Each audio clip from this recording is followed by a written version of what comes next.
is Smithfield. Today, of course, it's famous as a meat market, but 600 years ago it literally was a field just outside London. Then, on the 15th of June 1381, it became the stage for one of the most significant events in British history, the climax of an extraordinary fortnight that saw ordinary British working men and women rise up and claim their own place in history for the very first time. It was called the Peasants Revolt, an event that saw people daring to challenge the rigid rules of medieval society. To rebel in 14th century Britain was to risk everything, and with the stakes so high, this tale involves scenes more bloody than the market scene ever since. The 14th century has been called the world's worst century. It was a terrible time to live. On top of plague, famine and continual wars, there was oppression from the harshest of regimes. When they could bear it no more, the people's response shook the nation to its core. The Peasants' Revolt wasn't a riot, it was a revolution. Its impact was so shocking that historians from the ruling class deliberately hushed up its true significance. They hid the achievements of ordinary people by scorning them as rioting yokels. I want to restore the men and women who stood here to their rightful place in history. I want to bring a whole cast of unknown heroes blinking into the limelight. And with the help of experts, I want to show how oppressed people organised to transform their world and how betrayal and tragedy shattered that dream.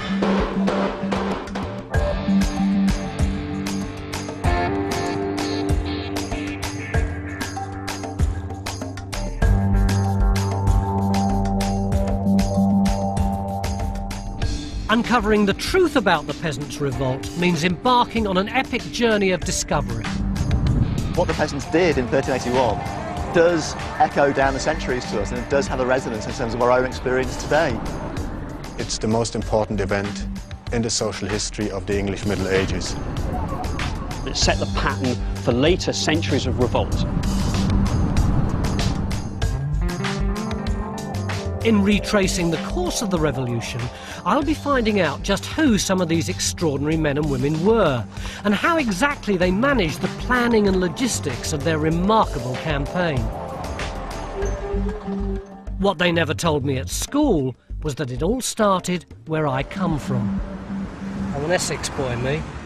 When I was growing up here in the 1950s, already there was ribbon development virtually from East Ham to Southend-on-Sea, but it was very different in the Middle Ages. All the places that I knew in my childhood, Walthamstow and Woodford and Barking and Brentwood, they were just little villages, and I'm rather proud to say that it was the men and women of those villages who masterminded and led the Peasants' Revolt.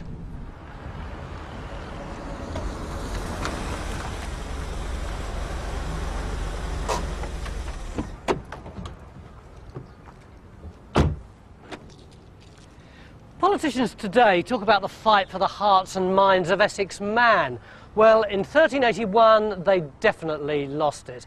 The politicians of the time were taking, as they now say around here, a diabolical liberty. It was May 1381, and the English had been clobbered by a new tax.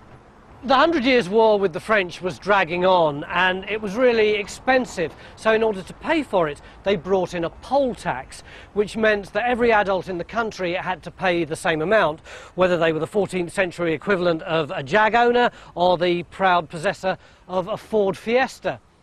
Margaret Thatcher's community charge was nicknamed the poll tax because it was based on the same principle, and 600 years later, it still didn't seem fair. But it wasn't the tax itself that started the revolt. At first, people seemed to be paying. The trouble began when the government did its sums. There was a shortfall. All over the country, people had been dodging the new tax by dropping off the official registers. In Essex, over a third of the population disappeared. If the authorities had turned a blind eye to the tax evasion, then the problem could have been avoided, but they decided to send commissioners in to chase up the defaulters. And what really sent people over the edge was the brutal, deeply personal way that these commissioners behaved. They'd go into a village and really start chucking their weight about. What caused most offence was the way they treated village women. These tax officials would stick their hands up young women's skirts to find out if they were virgins or if they were married and therefore eligible to pay the poll tax. The Peasants Revolt was sparked by this kind of outrageous behaviour. And the man who put a stop to all this was a baker, Thomas Baker, from the village of Fobbing on the Essex coast. What we know about Thomas Baker was that he was brave. The chronicles say that no one dared to make the first move for fear that they would suffer irrevocable harm. But Thomas Baker had the courage to organise a deputation from surrounding villages and confront the commissioner at Brentwood. The commissioner's name was John Bampton. On the 30th of May, he pitched up at Brentwood with only a token bodyguard, blissfully unaware of what lay in store. Bampton set up a makeshift table in the middle of the village, and all round him there were angry people jostling, lots of people from the surrounding villages. It was a really ugly mood, and out of it stepped Thomas Baker, and he said to Bampton, all of these folk have already paid their taxes. There's no way you're going to get a penny more out of them. And Bampton immediately ordered the arrest of 100 people in the crowd. That certainly wasn't going to happen. He'd completely misjudged their mood. A riot started and Bampton's men had to flee before they were beaten up. No one knew it at the time, but that was the start of the Peasants' Revolt. And it was a baker that started it. I'd never even thought of bakers as peasants, but Thomas the Baker had a very firm place in a social order that had been fixed for centuries. And to understand the Peasants' Revolt, you have to know where everyone stood in the pecking order.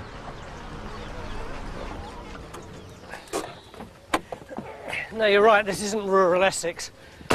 I've driven all the way down from Brentwood to Penarth in South Wales, down the M4, which is a heck of a drive, I can tell you, in order to see if I could get something of a feel of what medieval Barking and Billericay and Dagenham would have been like at this reconstructed village. To our untutored eyes, these buildings all seem pretty much the same, even though that's a barn, that belongs to the pigman, this one over here is the baker's house. Thomas Baker would probably have lived somewhere like this, but they all knew what their place was in this very close-knit hierarchy. For instance, inside the baker's house, it all looks pretty impoverished. In fact, the baker had got all he needed to survive. What made his life a misery was that he was officially a serf. He could own land and property, but he still belonged to the lord of the manor. Serfdom meant he couldn't move or work for anyone else, or even marry his daughter off without permission.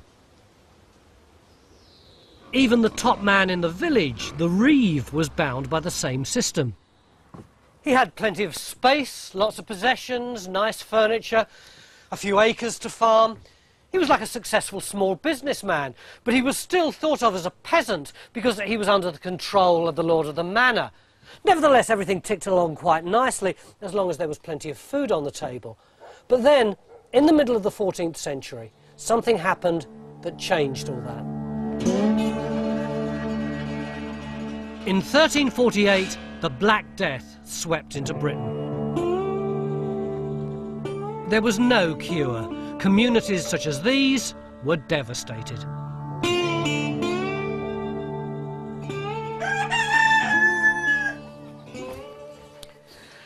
The Black Death killed up to half of all the people in Europe. To put that into some kind of context, we all know of someone who was killed in the First or Second World War. But if you add up all the people killed in the World Wars, in Bosnia, in the civilian massacres of Hitler and Stalin, it still only comes to 3.7% of the European population. If you wanted to duplicate the effect of the Black Death on Europe, you'd have to have 20 world wars. Well, in many ways, the Black Death was a disaster for many peasant communities. Lots of village communities were completely destroyed, whole communities were obliterated. And the Black Death is seen as a kind of punishment visited by God on mankind for its sinfulness.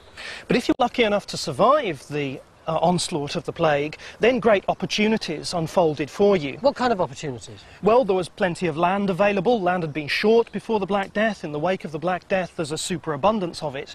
And also wages begin to rise really quite dramatically. So you could be much more mobile. You could be more mobile, and also you could hope to earn a great deal more. And the consumer power of the peasantry is growing in this period. So how did the employers cope with this shortage of labour? Well, they try to buck the market, essentially. The government, acting on their behalf, introduces legislation to restrict the movement of labour and also restrict wage levels. And this obviously produces considerable tension and discontent. And then this huge tax gets dumped on people. Yes, a series of pressures are building within the peasant community, within the peasant economy. You've got restrictive legislation coming from the centre, and on top of this you've also got a novel form of tax, the like of which has never been seen before.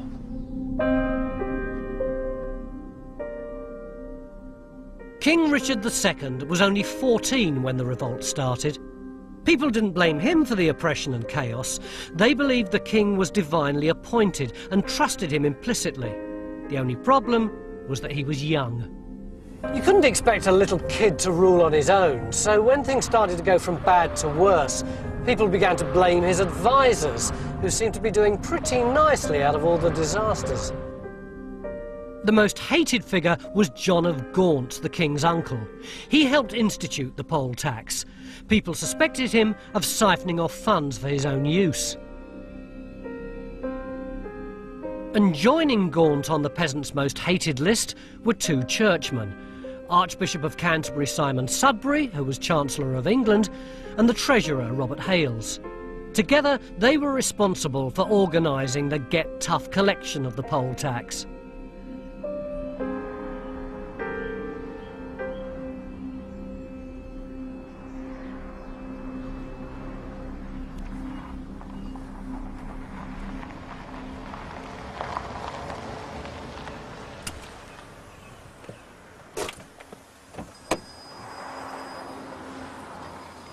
Cup of tea, please, mate. Cheers. No more takeaway. Takeaway, please. No. It wasn't unusual in the Middle Ages for churchmen to hold down top political and economic jobs, and it wasn't unusual for them to carry on their duties in a pretty unchristian way. But Sudbury and Hales made loan sharks today seem like the Salvation Army. The fact that the commissioners were so extraordinarily heavy-handed was completely down to them. Little bacon roll as well? Yeah, no problem. What amazes me is why people didn't snap sooner. They've had the plague, they've had landlords trying to force down their wages, they've had to pay for wars in France with an unfair tax, which always seems to end up in the nobility's pockets. But commissioners sexually assaulting their women, that pushed them over the edge.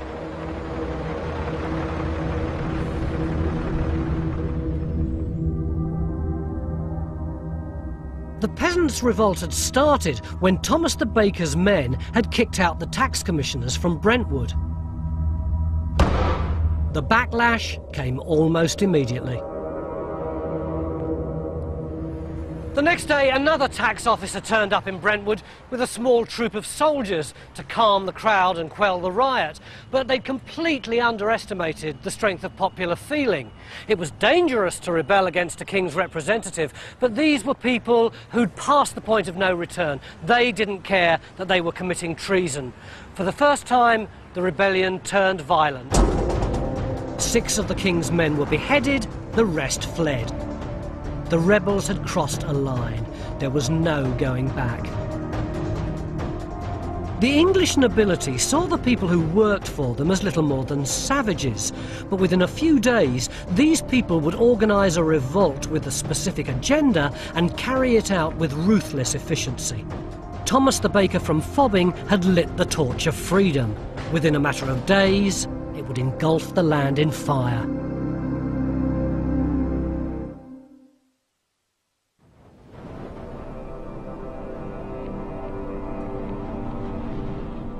When an angry crowd beheaded the king's tax collectors at Brentwood, they kicked off other outbreaks of violence and unrest.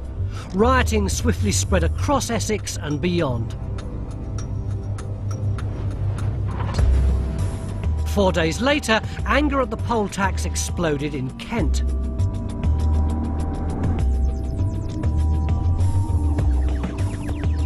This is Thamesmead on the south side of the Thames. At first glance, you wouldn't imagine that it's crawling with history.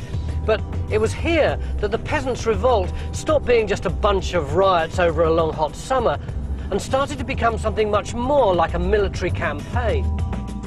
Just down the road is the rebels' first major target, Lesnes Abbey. Now, you may think it's a pretty soft target and 1,000,000 miles away from the poll tax, but in fact, abbeys like this one owned the vast majority of the land in England, and the abbots who ran them were like the managing directors of financial institutions. Not only that, but they were employers, so all the tax records would have been in there. These tax rebels were led by a man called Abel Kerr from Erith, a nearby port on the Thames. Abel brought his men here and surrounded the abbey. Faced with an angry mob of peasants and fearing for the monastery and his life, the abbot surrendered. With limited resources, Abel had secured his first victory. Then he went across the river into Essex and tried to mobilise men there, picked up 100 men in Barking, brought them back to here and continued the mayhem. But, Mike, when I was a kid on the borders of London and Essex, we never went south of the river. I think the first time I ever went was when I went on holiday to Folkestone when I was about 12. Wouldn't it have been the same then? No, quite the opposite. In the 14th century, there was a tremendous estuary culture. The Thames here was full of boats plying to and fro between Essex and Kent. The only land crossing was London Bridge down the river there. But here, tremendous agricultural region in Kent, tremendous agricultural region in Essex, produce, livestock, people, trade, hundreds of boats to and fro. But Mike, Abel went to Barking and back here in a flash. Yeah, I think there are a lot of the logistics of this rebellion and a lot of issues to do with medieval travel that we need to explore and experiment with. Undoubtedly, he must have used horses. See, one of the things about the Chronicles is that they're great at telling us what happened, but absolutely useless in telling us how it happened. So we've brought Mike in as Mr. How It Happened, and your first challenge is to work out how Abel and his horsemen would have crossed the river. Do you think you can do that? Certainly, I will don the mantle of the rebels and represent their journey through this uprising. So while Mike starts the business of retracing one part of the revolt with Abel Kerr, I'm heading back north of the river. Because what made the revolt so confusing for the authorities was that it was springing up all over the place before they had time to react. Essex was the birthplace of the revolt, and events there were moving at breakneck speed. At exactly the same time as Abel Kerr and his men were surrounding Lesnes Abbey in Kent, the ringleaders and founders of the rebellion were launching their manifesto here at Bocking in Essex.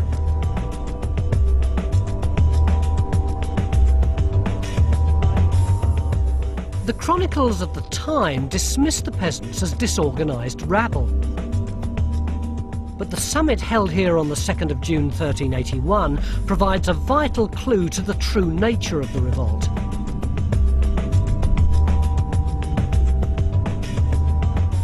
They weren't just a bunch of troublemakers. The agenda was put together by leading, respected members of their communities who thought they were being really patriotic by defending traditional rights. On the 2nd of June, they declared their intention to destroy divers lieges of the king, which means to get rid of Sudbury and Gaunt and those they thought were corrupting the king, and to have no laws in England, only those that they themselves moved to be ordained.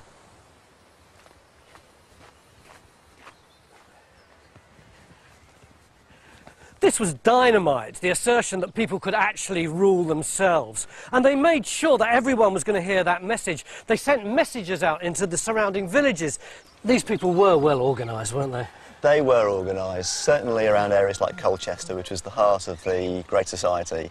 And we think in villages all around the southeast of England there would have been a nucleus of radicals who've been organising for some time. So do you reckon that there were radical cells dotted all over the country which all kind of keyed in to this feeling of revolt? Certainly in the southeast and the counties around London. If you look at the rhymes and the coded messages that were sent out... They sent out coded messages? They did send out coded messages, that's right. Well, I have one here. Can I read it to you? Yeah. And, this is a good example of one of the surviving messages. These, by the way, were found in the pockets of rebels But here's one, I'll read it briefly. John Shep, sometime St Mary Priest of York, and now in Colchester, greeteth well John Nameless, and John Miller, and John Carter, and biddeth Piers Plowman to go to his work and chastise well Hob the robber. I didn't understand a word of that. What's it mean? Well, they're cryptically written and we have to interpret from the Middle English. Now, if I can just translate quickly. Yes, please do. John Shep, John the Shepherd, that's a New Testament reference. Sometimes St Mary, Priest of York, that refers to John Ball, who was an important leader of the rebellion, who was excommunicated, hence sometime. Greeteth well John Nameless, everyman, ordinary folk, and John Miller and John Carter, these are tradespeople, working people. And biddeth Piers Plowman to go to his work and chastise well Hob the robber. Hob the robber was the nickname of Robert Hales. He was the treasurer for the government. He was a hated figure. You have to understand here that one of the causes of the rebellion was a hatred of taxation. This was an anti-poll tax rebellion on a grand scale. And this is a very specific instruction, chastise him well. This is a deadly instruction. They know what they're saying. The meaning's very clear. Messages imply that you can read, that you know what's going on a national scale, that there's some kind of network that you can take the messages to. How come people were so well briefed and so organised? I think in every village there would have been somebody who could read, who would have been educated at the local abbey. They would have relied on somebody standing on a little tussock or up on a barrel, reading out the coded messages, interpreting them for the audience. But, you know, I think you have to understand communication in terms of the technology and the society of the day. In the same way as today, anti-globalisation protesters rely on the internet or on email. In the 60s, people listened to their tranny radios for the latest news of the latest demonstration. Well, back in 1381, that's how people did it. So I think although the technology changes, the sense of excitement and exhilaration at the latest piece of information or the latest story from London is kind of the same. It's the same feeling of being in a movement, the same feeling of liberation, the same feeling of excitement and not quite knowing what's going to happen next, but knowing that you want to be involved. These messages were shooting out from Essex in all directions to signal the start of the revolt. This explains why the south of England seems to spontaneously combust in the summer of 1381. And that brings us back to our own medieval traveller. Mike Loads is on the first stage of a journey that will take him through Kent and eventually to London. But first, like Abel Kerr, he has to get across the Thames. He's asked me to meet him at Tilbury Docks, which doesn't sound very medieval. Mike, I know this place. My granddad used to work down here when I was a kid. He was a steward on a boat exactly like that for the Union Castle line. So, surely that's your answer. We get the horses on there and take them across. Well, far from being the answer, it's ships like that that are our problem. In what way? During the last few centuries, the Thames has been dredged into a deep channel, and that has made it much wider and a much stronger current. It's more tidal because of boats like that. In the 14th century, it would have been a narrower, gentler, much easier crossing. OK, so the Abbey's burning on the other bank. Abel Kerr's come over here to get some men from Essex to go back to Kent. How does he get across? How does he get the horses across? Well, I've been looking into it, and my first thought, well, the answer is going to be a Thames wherry, because that's a traditional Thames cargo craft. And what we found out was that they're not deep enough, and we'd have to tack a lot to get across there, and the boom wouldn't clear the horses' heads. So that was out. And I thought maybe some kind of barge. But then we've got issues of loading them and getting them down, and the jetties aren't in place. So would there have been much traffic along here during the 14th century, or would it have been pretty, pretty empty like it is now? I'm sure it would have been colossal, because don't forget, at this time, the only bridge across the Thames was London Bridge, and that's miles upriver. So I'm sure they were plying to and fro all the time with cattle and sheep and produce. OK, so if we haven't got a roll-on, roll-off ferry, what are we going to do? Well, it is so tidal, it is so choppy, it would be too dangerous for the horses. So I've decided to try my luck and take them on the Tilbury passenger ferry. I'm not sure this one's too happy about it. No, I know, but I'm taking two along with me because I've got a long ride now. We're going down to Canterbury and riding back, and we need a relay of horses. So I'm going to try and get these two onto the ferry.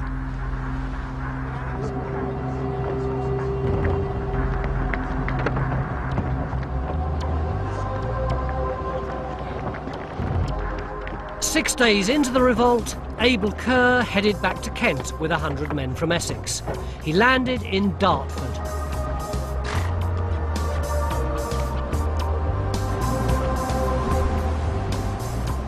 Two days later, Abel, boosted with reinforcements, launched the first rebel strike on a major military target. All right, Tony, here we are. Ready to go.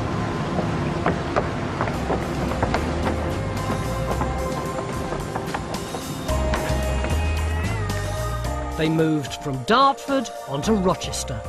A week after the start of the revolt, the peasants had the confidence to attack one of the best defended fortresses in the land. Rochester Castle had a fearsome reputation. The peasants risked everything just to free a serf from the dungeons. There was a chap called Robert Belling who'd been living in Gravesend for some time, and one of the king's knights turned up and said, "Oi, I recognise you. You're one of my runaway serfs. You're my property. I want you back." And Belling said, "I'm not," and a big dispute broke out. And while they were waiting to decide who was right, Belling was banged up here in Rochester Castle. The local people were absolutely furious. It became a cause célèbre. On the 6th, the rioters from Dartford turned up here and surrounded the castle. Now, look at this place. It's purpose-built to withstand a siege. When King John arrived here in the year 1215, it took siege engines and tunnels before the castle surrendered. But the Dartford men arrived, and the doors opened. There must have been a heck of a lot of support for them, both outside the castle and inside. At the heart of each of these momentous events were individual men and women. And amazingly, 600 years later, we know who some of them were. The Peasants Revolt wasn't just about the workers. There were all sorts. Ordinary blokes like soldier Thomas Wootton. He'd been paid £30 up front to sail for France with the army, but he jumped ship at Dartford and joined the rebels storming Rochester Castle. You'd never call Sir Thomas Raven a peasant. Even though he was an MP and the bailiff of Rochester Castle, he was an enthusiastic supporter of the revolt. But the man who emerged as overall leader was a tradesman. We know that because his name has echoed down the centuries. I don't remember much from my school, but one name that sticks in my head, probably sticks in yours too, is Wat Tyler. When the revolt started, there were lots of local leaders, but when they got here to Maidstone, they elected one national leader, Wat, which was short for Walter, and he really was a Tyler, probably worked on the roofs of abbeys and churches, that kind of thing. Other than that, we know virtually nothing about him. Some say he was a local radical, others that he was from Dartford or even Essex.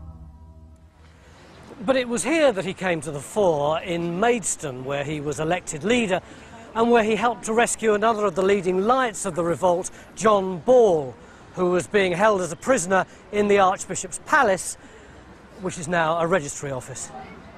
Wat Tyler and his men wrecked the palace and broke open the jail, freeing John Ball and the other prisoners.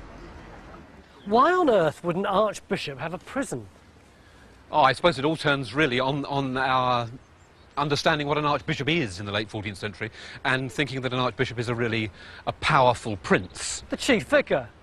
Yes, yeah, and none greater than the Archbishop of Canterbury.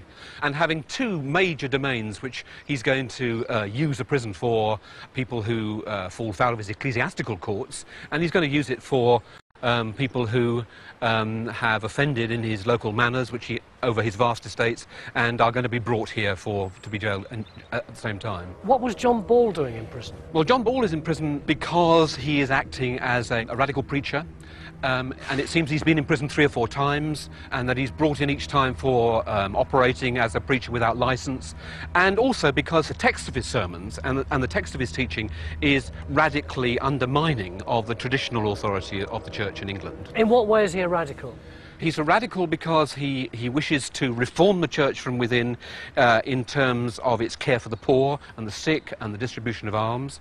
And he's a radical because he wishes to go back fundamentally to the way the church was long ago. He's symptomatic of new attitudes among the clergy. Was it just John Ball they rescued? John Ball is just one among many prisoners at that time. We probably ought to give more importance to those other prisoners, people who are local rebels in the Archbishop's courts, but also those who from the 1370s, despite the fact that they could be retained and taken into warfare in northern France, actually refused to do that. And it's quite clear that the area around Maidstone, and indeed Tunbridge, was an area of a hotbed for that kind of those kind of refuseniks, if you like, those kind of people who would not fight. Even as late as May in 1381, militia groups were being raised in Kent, and each of those militia groups had its own leader, and a little band of potential fighters who were being raised to fight against the French and the Castilians. It's immediately a recruiting ground, of course, for the Peasant Revolt.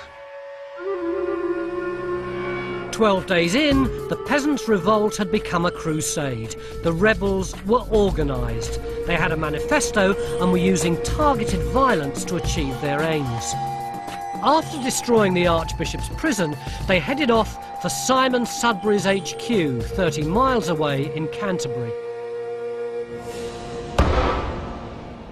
He was the chief poll tax enforcer, and the rebels wanted his blood. They marched into Canterbury on the morning of the 10th, joined up with the local people, rooted out and executed all those who were identified as traitors, and then pitched up here at the cathedral.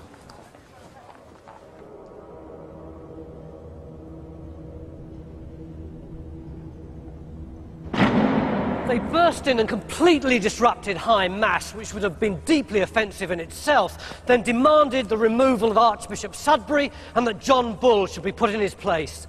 None of these chairs would have been here. This whole area would have been one vast open space, with the people completely cut off from the priests by that choir screen over there. But the rebels ignored all that. They marched straight in. This whole place, which would have been so quiet normally, would suddenly have been full of angry voices and people demanding that Archbishop Sudbury come in front of them. The whole thing must have seemed like complete anarchy. But of course Sudbury wasn't here. He was far too shrewd a political animal. He was up in London, not in his abbey church. But they'd gone too far to give up now. Instead, they launched a lightning strike on London. What would happen when this tidal wave of angry peasants reached the capital?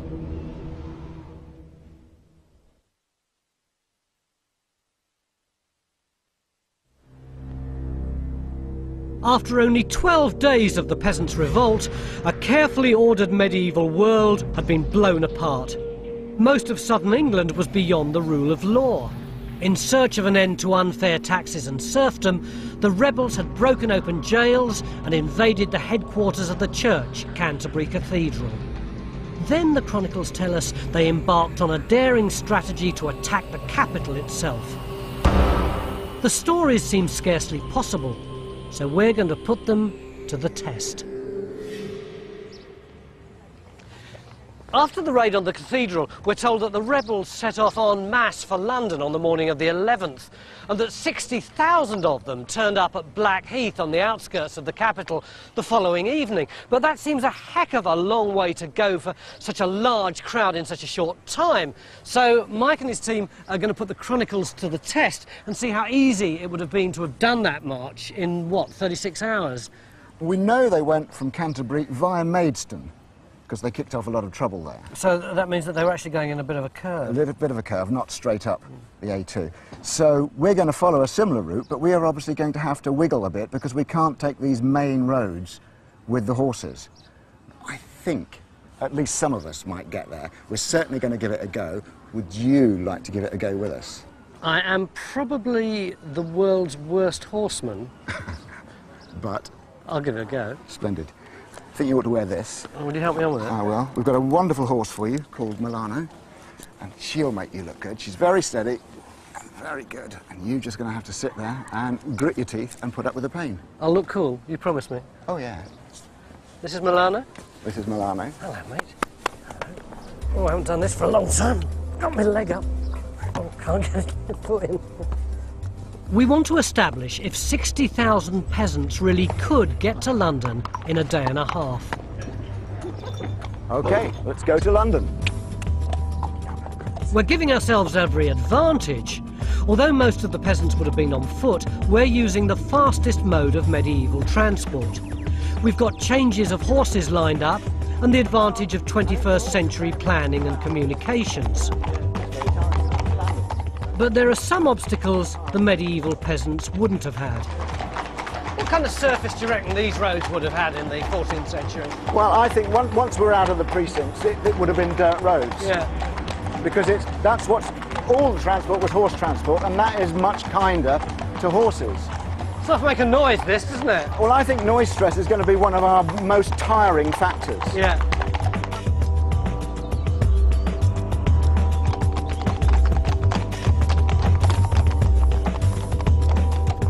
We've been doing this for hours on end of the road. One thing's certain, the medieval peasant must have had a hardier bottom than me. After an hour or so, I was starting to suffer, and then disaster struck. Right, this is what happened. We rode along for about an hour, and then I had to stop for a bit because I had to get off and do a bit of filming, and they rode on because they were already late and they needed to catch up time. And by the time I finished filming, we couldn't find them. And so we've been looking for them ever since, and we've lost radio contact and we've lost telephone contact, and I'm stuck here with all the film crew. We've got to be here because we've got to swap over the horses, because nowadays with animal welfare you can't ride the same set of horses for the whole 36 hours. And we've completely lost the rest of the riders. And in a funny sort of way, maybe this is what it would have been like in small communities along the way, not knowing what was going on. So perhaps, inadvertently, we've recaptured the whole spirit of the Peasants Revolt. On the other hand, maybe we've just fouled up. But this enforced separation gave me the chance to investigate an equally important part of the revolt elsewhere. At school, what you learn about is the peasants marching from Canterbury. But that's not even half the story. North of the Thames, thousands of peasants from hundreds of villages were forming the second arm of a coordinated pincer movement, threatening to crush London. People from all over East Anglia had joined the Essex rebels. Men like John Sumner from Manningtree near Ipswich. We know he owned 400 marks worth of goods. That's over £130,000 today.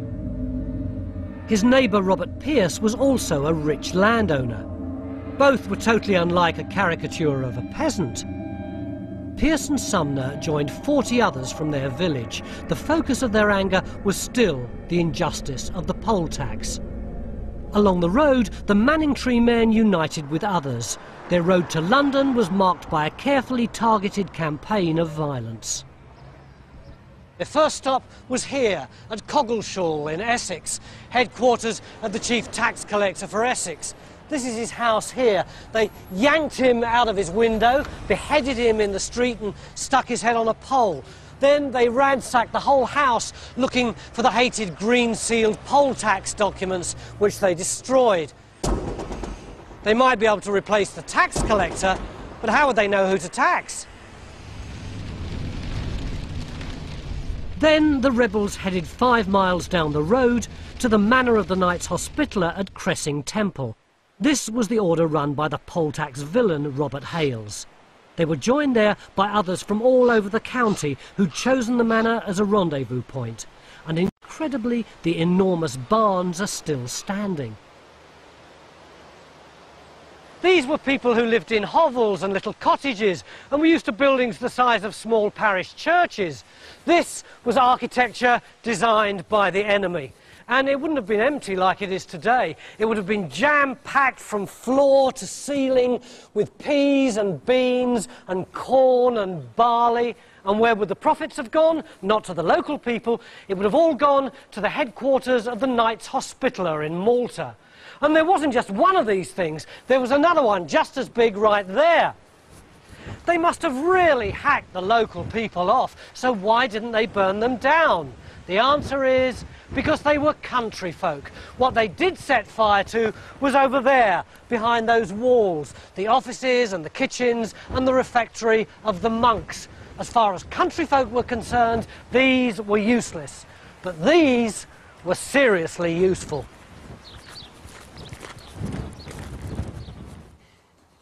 Do you think that they did an enormous amount of damage when they were here?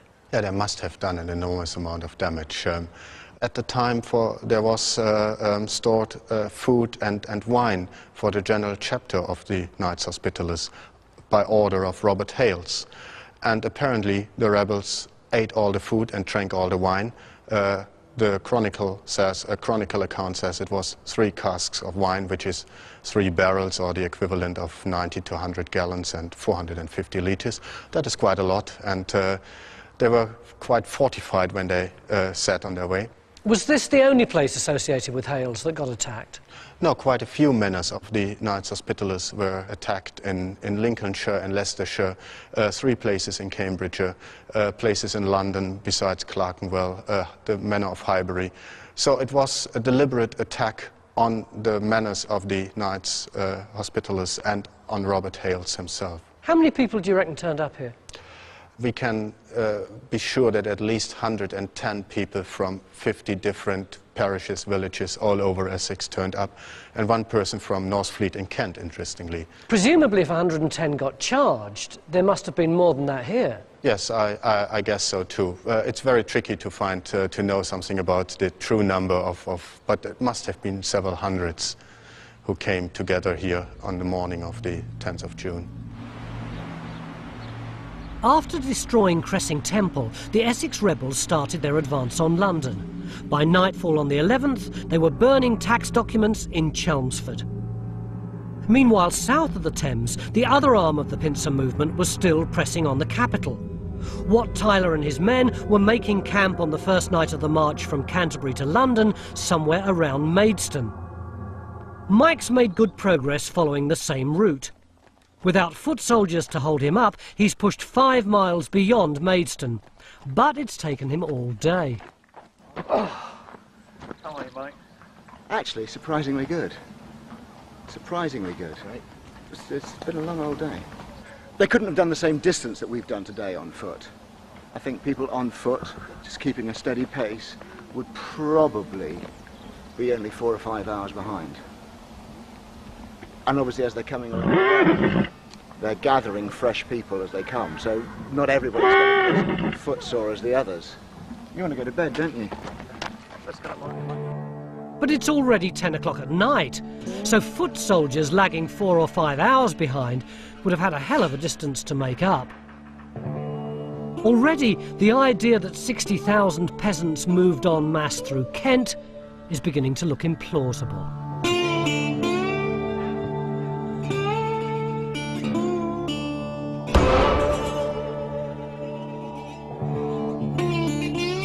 With twin peasant armies converging on London, the city was gripped with rumour and panic. The boy King Richard and his court, including his hated advisers, beat a swift retreat from Westminster to the Tower of London. Why was the king holed up in the Tower? Didn't he have all the resources of the Crown available to him? The king and his chief ministers, Archbishop Sudbury and Lord Treasurer Hales, have had to take to the Tower for his own security because of the reports that are reaching him of the sheer scale of the disturbances around London and the southeast. We've got to remember that at this time there's no standing police force and there's no national standing army. The professional soldiers of the Crown are actually at the moment fighting in France, where they need it, and so Richard has only a limited number of men at his disposal at this time. OK, so he's outnumbered in here. What are they planning to do?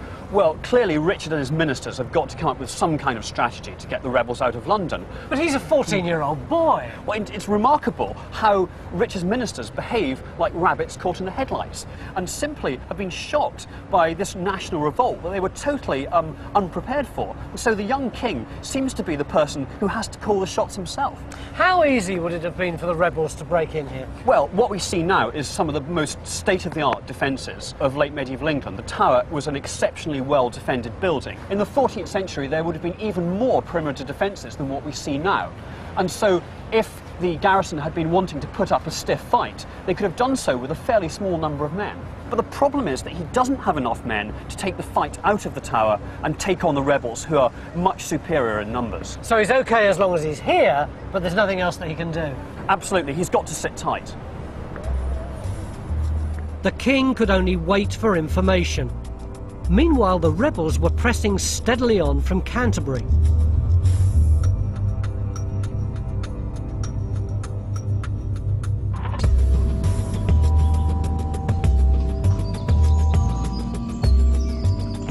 On the second day of their journey, Mike and his men have put on a spurt, thanks to some authentic medieval technology. They've swapped horses. These specialist Icelandic ponies are as close as we can get to the medieval horses called amblers.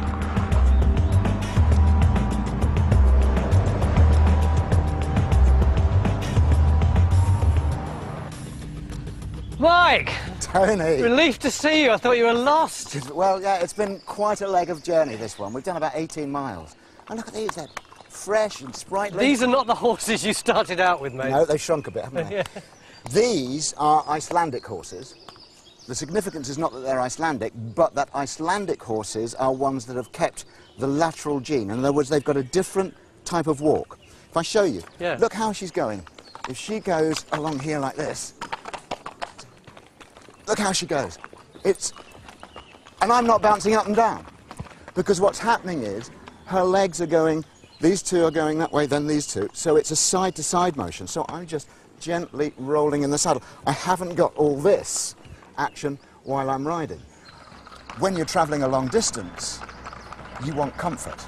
And it's also a good thing for the horses, because what they're doing is not putting the impact directly into the ground. They're running like this. Yeah, because even when we were just trotting on those metal surfaces, because I hadn't ridden for ages, I came away pretty shaken. Yeah, because you're getting that. So yeah. You're getting the... And imagine what it's doing to that part of a horse's leg. Yeah. Now, that wasn't an issue in the Middle Ages because they didn't have metal roads. We've got a problem. The tough little amblers have got Mike within striking distance of their destination, but we can't use them again today, and our original horses are worn out from the day before on the roads. Hour after hour on metal roads, he doesn't do the amble, he does the trot. Yeah, yeah. And there he's getting concussion, and this is, it's not too bad, but the early signs are he's got a little bit of inflammation here. Yeah. Which means today, because I adore this horse, I don't want to push him through any discomfort, so we're going to have to walk now. And that hurts, doesn't it? Yeah, well, we know we could have done it, yeah, but we've got to look after the horses first, so I think that's going to slow us down a lot now. We'll just see how far we get. Desperate medieval peasants might have risked their horses, but this is only telly. As Mike hits the suburbs, it's a question of how much further his horse can manage. What do you think? Is he picking his feet up well? I think he's all, yeah. Yeah, so I mean, he's all right. He's sound. He's not yet lame. It's just that if I were to push him, then he might become lame. I'll see you in Blackheath. See you in Blackheath.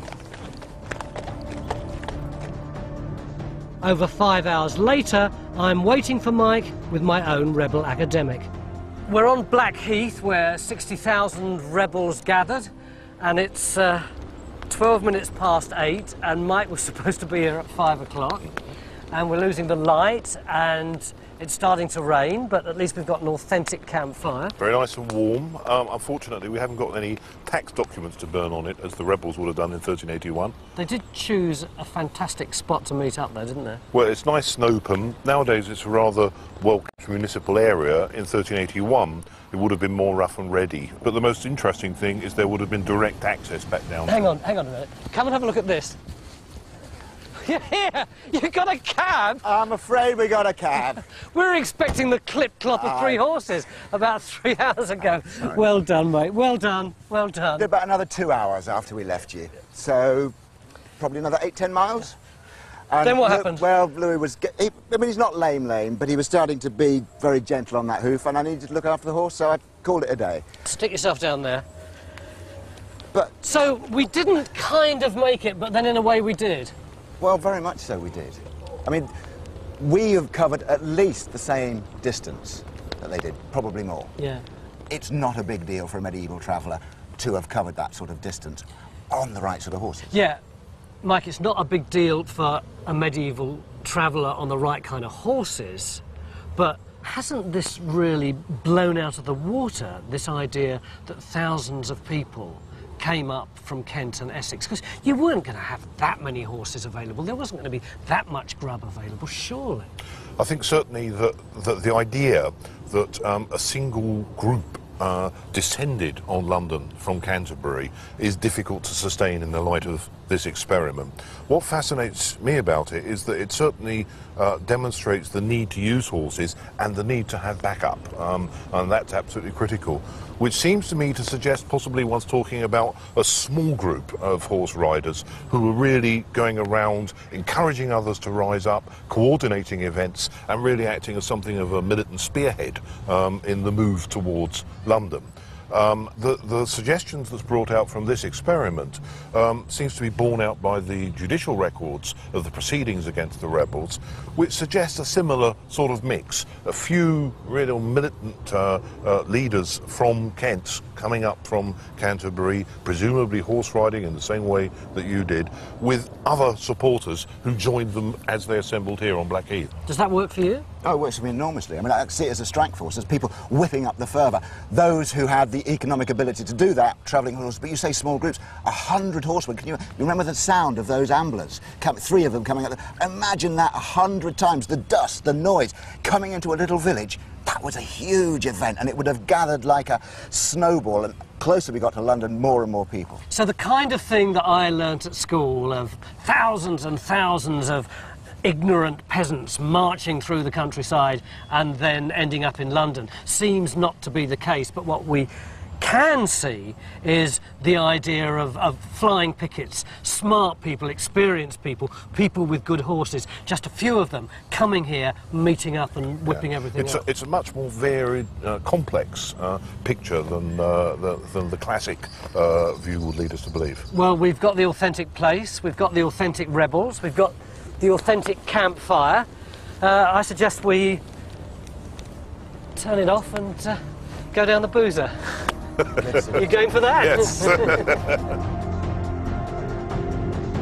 North of the Thames, the other rebel army from Essex camped outside the city walls at Mile End. These twin armies had blazed through the countryside.